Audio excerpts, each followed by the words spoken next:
बातमी जालन्यातल्या जालना महानगरपालिकेचं महापौरपद अनुसूचित जातीच्या महिला गटासाठी आरक्षित झालेलं आहे। जालना महानगरपालिका अस्तित्वात आल्यानंतर पहिल्यांदाच निवडणूक पार पडली। या निवडणुकीमध्ये भाजपने बाजी मारली असून तब्बल 65 जागांपैकी 41 जागांवर विजय मिळवलेला आहे। या निवडणुकीमध्ये भाजप नेते रावसाहेब दानवे यांचे बंधू भास्कर दानवे, सुशीला भास्कर दानवे तर कैलास गोरंट्याल यांच्या पत्नी संगीता गोरंट्याल आणि मुलगा अक्षय गोरंट्याल यांचा हे सगळे निवडून आल्यामुळे नगरसेवकांमध्ये समावेश आहे। मात्र महापौरपद एससी महिला गटासाठी आरक्षित झाल्यानं दिग्गज नेत्यांचा हिरमोड झालेला आहे। जालना महापालिकेमध्ये भाजपकडून 4 महिला अनुसूचित जातींमधून निवडून आलेल्या आहेत। जालन्याचा पहिला महापौर कोण होणार याची चर्चा सुरू आहे। महापौर पदासाठी भाजपच्या अनेक नेत्यांची नावं चर्चेत आहेत। रीमा खरा, श्रद्धा साळवे यांची नावं चर्चेत आहेत।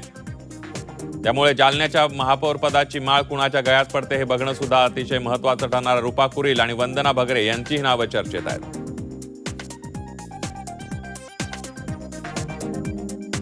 त्यामुळे जालना महानगरपालिकेचा पहिला महापौर कोण होणार याकडे सगळ्यांचं लक्ष लागलंय।